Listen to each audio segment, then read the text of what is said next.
Veterinário resgatou um cão condenado à morte. Eu vou te contar uma história que vai te fazer questionar o preço da perfeição. Por 6 longos meses, um cão de linhagem nobre foi condenado à escuridão. Não por crueldade, mas por uma palavra ainda mais fria: status. Ele nasceu com uma falha genética e, para o criador, ele era uma mancha, um erro que precisava ser apagado. O nome dele é Klaus.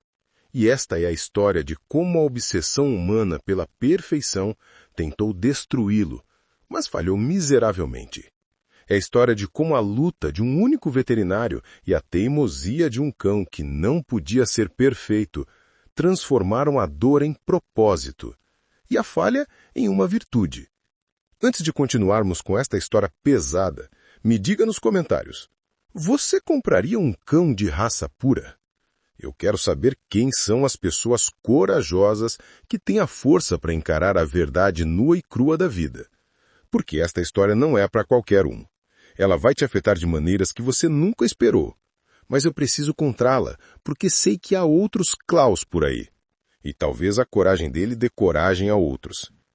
Cada imagem que você vê aqui é real. Cada detalhe aconteceu. E se você ficar até o final, vai entender por que a superação dele é a prova de que a vida sempre encontra um caminho. O céu sobre a rodovia de São Paulo estava pesado naquela noite. O tipo de escuridão em que cada farol parecia distante demais.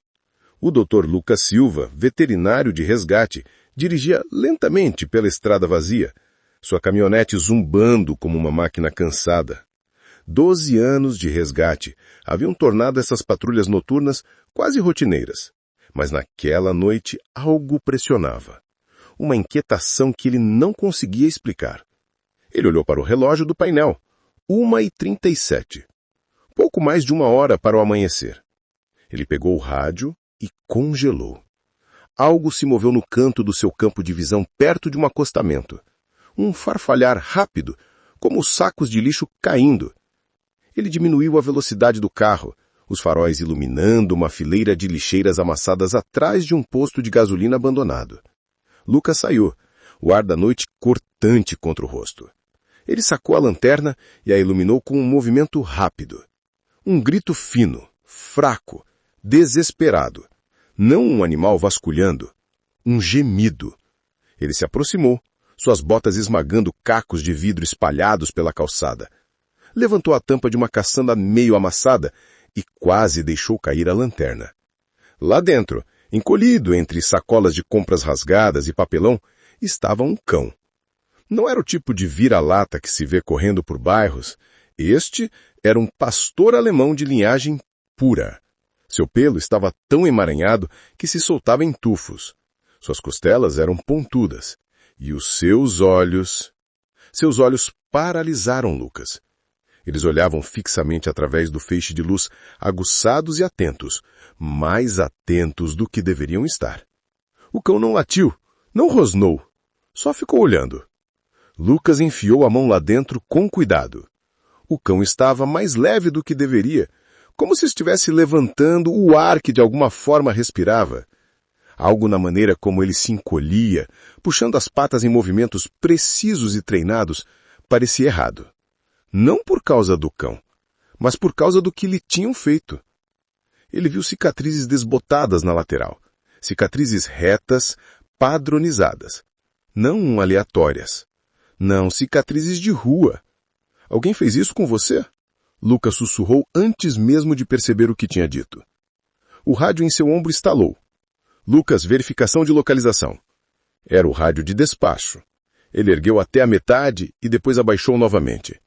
Se chamasse o controle de animais, levaria horas até que alguém viesse. O cão não duraria tanto tempo numa gaiola. Não, não, murmurou Lucas. Não. Esta noite ele carregou o cão na caminhonete, deitando no banco de trás. O animal não reagiu. Nem se mexeu. Apenas se encolheu com aqueles olhos estranhos fixos nele através do espelho enquanto dirigia. Ele pensou na coisa mais fácil e segura: levar o cão ao veterinário de emergência. Mas em vez disso, quando seu turno terminou pouco depois das 3 da manhã, ele se viu dirigindo para casa. Despejou água numa tigela, colocou-a delicadamente no chão da cozinha e deu um passo para trás. O cão se levantou, caminhou cautelosamente e começou a beber. Goles lentos, goles medidos, como se tivesse sido treinado para nunca beber mais do que o permitido. Ele parou na porta, percebendo que não se tratava de um vira-lata comum jogado no lixo. Algo mais estava acontecendo. Algo escondido dentro daquele animal cheio de cicatrizes que o havia encontrado. E em exatamente 3 dias, esse segredo sairia das sombras e mudaria sua vida para sempre. A luz do sol da manhã descia sobre o chão da cozinha de Lucas no dia seguinte. O cão lazia encolhido num canto, o peito subindo em respirações lentas e constantes. Parecia já forte, embora suas cicatrizes fossem tão claras como o dia sob a luz. Lucas serviu o café, o tiningar da colher contra a caneca estridente na casa silenciosa. O som fez o cão se levantar bruscamente, não apenas assustado, mas aterrorizado. Ele pressionou o corpo contra a parede, os olhos arregalados esperando por algo que Lucas não queria imaginar. Calma, disse Lucas suavemente, agachando-se e movendo-se lentamente. Ninguém vai te machucar aqui. O cão encarou o seu por mais tempo do que deveria. Não era apenas medo. Havia conhecimento naqueles olhos. O tipo de conhecimento que Lucas estava acostumado a ver em colegas veterinários depois de noites difíceis, não em animais. No final do dia, ele já tinha tigelas de comida preparadas e cobertores espalhados pelo chão. Ele repetia para si mesmo que aquilo era temporário, só até os serviços de animais reabrirem na segunda-feira. Mas uma parte dele já sabia que não entregaria o cão a mais ninguém. Quando Lucas tentou um teste simples, tudo mudou. Sente-se, disse ele meio brincando, sem nenhuma expectativa. O cão obedeceu instantaneamente. Postura perfeita, movimento preciso. Lucas congelou, olhando fixamente. Fique. O animal nem piscou, permaneceu parado como um soldado esperando o próximo movimento. Vem. Ele subiu suavemente, caminhando em sua direção, sentando-se a exatamente 60 centímetros de distância. Limpo, preciso, treinado. Um arrepio estranho percorreu Lucas. Não se tratava de um cão abandonado qualquer. Mais tarde, naquela noite, enquanto tirava nó do pelo áspero, Lucas descobriu algo mais estranho. Em volta do pescoço do cão, enterrada sobre os pelos, estava a ponta rasgada de uma coleira grossa, não do tipo vendido em pet shops comuns. Reforçada, com incrustações de metal. A ponta era cortada, afiada propositalmente. Alguém havia removido às pressas. 3 longos dias se passaram. Nesse tempo, o cão se recuperou lentamente. Sua pelagem ficou menos suja e seus olhos brilharam. Lucas começou a chamá-lo Klaus, um nome que combinava com a maneira como ele se movia. Silencioso, deliberado, como a própria memória. Mas carregava sombras. Na terceira manhã, enquanto Lucas cozinhava ovos, Klaus sentou-se perto da janela, com as orelhas se contraindo a cada som da rua. Uma porta de carro bateu lá fora. Em vez de latir, Klaus deslizou para o chão em silêncio, esperando. Não como um animal de estimação, mas como um vigia treinado. O telefone de Lucas vibrou. Era o Dr. Ricardo, chefe da vigilância sanitária, chamando-o para a delegacia. Em um dia de folga, seu instinto se contraiu. Algo naquele momento parecia errado. Ele olhou para o cão sentado, alerta e atento. E foi então que ele notou uma anomalia nas patas traseiras de Klaus. Um padrão que parecia uma falha genética. Não de brigas, nem de acidentes. Genética. Alguém havia alterado aquele cão. Talvez o tivesse rastreado, talvez algo pior. As mãos de Lucas apertaram seu distintivo. Ele havia resgatado mais do que um animal perdido. E agora, alguém, em algum lugar, pode estar procurando por isso. A estação cheirava a café queimado e papel velho. Quando Lucas entrou naquela manhã, ele carregava uma pasta com anotações e algumas fotos que havia tirado das anomalias de Klaus. Seu plano era falar com o Dr. Ricardo, talvez abrir uma investigação para descobrir quem havia feito aquilo. Mas no momento em que colocou a pasta na mesa de Ricardo, o chefe mal olhou. Um cão de raça com defeito. Você está perdendo o sono por causa de um cão de raça com defeito, Lucas. Temos surtos de doenças acontecendo, ligações de tráfico de animais a semana toda, e você vem me trazer arranhões de cachorro. Ele insistiu. Não são aleatórias. Este cão recebeu treinamento. A anomalia é precisa, como se alguém o tivesse tentado esconder. E a coleira não é de nível comum. Quem quer que fosse o dono de Klaus tinha recursos. Ricardo apertou o maxilar. Ele fechou a pasta sem ler mais nada. Vou te avisar uma vez. Para com isso. Temos trabalho de verdade. O cão é um problema genético. Ele deve ser devolvido ao criador para descarte. Lucas reconheceu aquele tom. Muito ríspido, muito rápido, como se forçar isso lhe custasse caro. Saiu do escritório com a pasta ainda nas mãos, a raiva fervendo sob a pele. Na máquina de café, a colega doutora Carla o deteve. Ela tinha visto a conversa através do vidro. Você está irritando ele, disse ela em voz baixa. De que se trata? Lucas contou a ela em partes. Como encontrou o cão, os comandos de treinamento, a coleira cortada. Carla franziu a testa folheando as fotos. Você tem razão. Essa anomalia não é de rua. Alguém fez esse cão passar por um inferno. Ela hesitou. Cuidado. Não confie isso a todos aqui. Naquela noite, Lucas seguiu sua rota normal de patrulha. As ruas estavam molhadas de chuva fresca, brilhando sob as luzes. Ele viu um SUV escuro pelo retrovisor, seguindo mais perto do que deveria. Ele dobrou um quarteirão, depois outro. O SUV permaneceu firme, acompanhando cada movimento. Seu pulso acelerou. No sinal seguinte, o SUV parou ao seu lado e desviou bruscamente em sua direção, batendo na caminhonete. Ele girou o volante bruscamente, desviando por pouco de uma cerca. Os pneus cantaram. Ele entrou em uma rua lateral com o coração disparado, e o SUV passou em alta velocidade, desaparecendo na noite. Nenhuma placa visível, nenhuma pista de quem eram. Quando ele entrou na garagem, a luz da varanda que ele havia deixado acesa estava apagada, com a lâmpada quebrada. Klaus esperava na janela, o olhar aguçado, o corpo tenso, como se já soubesse. Lucas carregou seu equipamento para dentro com todos os nervos à flor da pele. Sentou-se com Klaus aninhado aos seus pés. Agora estava tudo limpo. Alguém não queria que a verdade sobre esse cão fosse revelada. E eles não tiveram medo de enviar um aviso. Lucas mal dormiu. Naquela noite, qualquer barulho lá fora o fazia pegar a arma.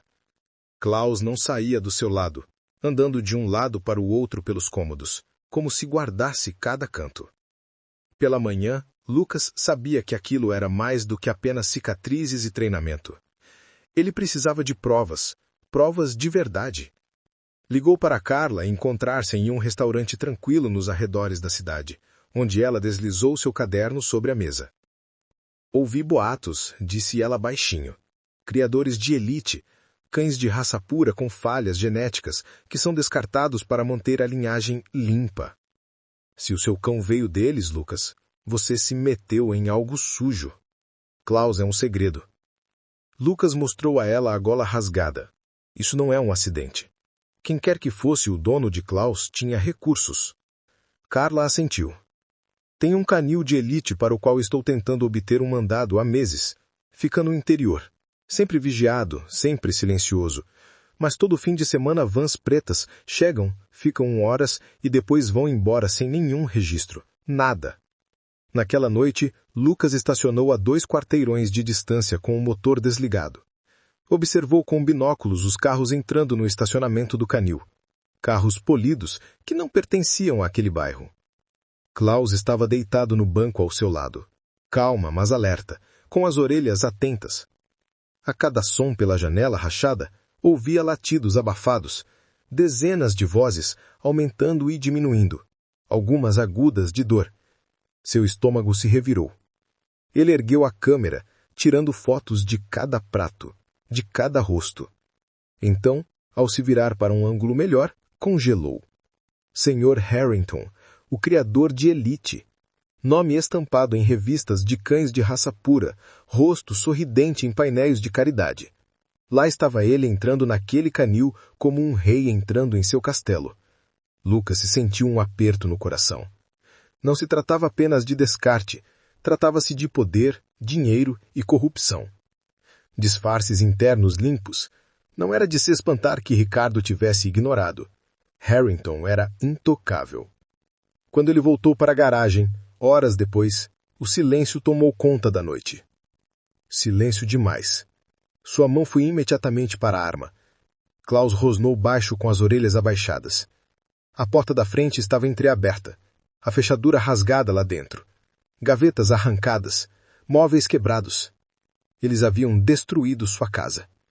Então, o som o atingiu, o guinchar de pneus se afastando. Lucas saiu correndo, bem a tempo de ver as lanternas traseiras desaparecerem.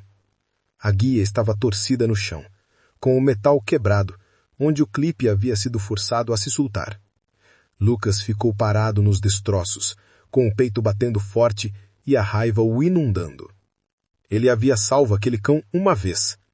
Agora eles haviam roubado de volta, e desta vez não deixariam nenhum dos dois escapar. Lucas estava sentado no apartamento de Carla naquela noite, com as costelas engessadas e os nós dos dedos inchados. Ela serviu café preto numa caneca lascada e a colocou na frente dele. "Eles não te mataram", disse Carla com a voz inexpressiva. "Isso significa que estão com medo. Com medo de você falar? Com medo do que aquele cão carrega? Lucas!" Lucas cerrou o maxilar. Eles pegaram Klaus. Eu não vou parar. Minutos depois, o plano estava traçado. Os anos de escavação silenciosa de Carla, combinados com as evidências de Lucas, indicavam um alvo. O canil de Harrington. Outra noite. A outra noite de luta estava marcada. Esta era a chance deles. 3 noites depois, Lucas entrou no canil, se passando por comprador. Sua câmera de alfinete de gravata enviava imagens para a van de Carla a 2 quarteirões de distância. O fedor de desinfetante e medo lhe dava um nó no estômago. Ao redor do fosso central, criadores riam, charutos acesos. Apostas trocadas como moedas de 1 centavo. E então ele o viu. Klaus estava em uma gaiola, no fundo, com uma coleira de choque. Ele estava sendo punido. "Procurando alguma coisa?" A voz veio de trás. O próprio Harrington. Seu sorriso não alcançava os olhos. 2 seguranças se aproximavam. "Achou que podia entrar aqui escondido, Dr. Lucas? Você sabe de quem é a casa que você acabou de entrar?" Harrington estalou os dedos. "Jogue-o na arena. Dê um novo show para a plateia." Os seguranças arrastaram Lucas para baixo com os punhos a jorrar. Sangue encheu sua boca. Ao redor dela, os aplausos aumentaram. Os portões do fosso se abriram, libertando um enorme cão de guarda com saliva escorrendo de suas mandíbulas. Lucas jazia no chão, com o peito arfando, e a arma já perdida. E então, caos. Klaus se libertou. Sua gaiola quebrada pelo desespero e pela força de vontade bruta. O cão pulou no fosso, posicionando-se entre Lucas e o cão de guarda, não atacando, mas protegendo. Seu corpo bloqueava Lucas completamente, com um latido profundo e autoritário. O outro cão hesitou. Anos de treinamento vacilando sob a autoridade de Klaus. A multidão rugiu, confusa. Harrington gritou lá de cima com o rosto se contorcendo de vermelho. Naquele momento, a voz de Carla ecoou pelos alto-falantes. "Polícia! Ninguém se mexa!" Portas se abriram com estrondo. Oficiais invadiram o local com equipamentos táticos. Holofotes ofuscaram a arena. Pessoas se dispersaram, sapatos de luxo tropeçando no chão de terra. Harrington tentou escapar pelos fundos, mas Lucas, ensanguentado e mantando, o derrubou no corredor, pressionando algemas em seus pulsos com toda a força de anos de raiva. Klaus sentou-se ao seu lado, com cicatrizes ainda marcando, mas com os olhos mais brilhantes do que nunca. Um sobrevivente. 3 dias antes, ele era lixo. Agora era a prova de algo maior. A prova de que até a corrupção mais forte poderia ser trazida à tona. Lucas coçou o pescoço do cão, sentindo o batimento cardíaco constante sobre o pelo. "Você está em casa agora, Klaus. Ninguém vai te levar de novo." O sol nasceu sobre a cidade, queimando o que restava da noite. Um homem, um cão, ensanguentados, marcados, mas vivos e livres. Klaus nos ensinou que a deficiência não é uma limitação, mas uma perspectiva diferente. Ele não precisava de patas perfeitas para ser um cão perfeito. Ele precisava de confiança e amor. Hoje, Klaus e Lucas têm uma missão. Eles visitam hospitais e escolas, mostrando que é possível ser feliz e completo mesmo com o que falta. Dr. Lucas. Klaus é a prova de que a deficiência real é a falta de amor e a falta de esperança. E você? Qual é a sua história de superação? Responda nos comentários. Você perdoaria o Sr. Harrington? A história de Klaus te deu coragem para enfrentar o seu próprio desafio?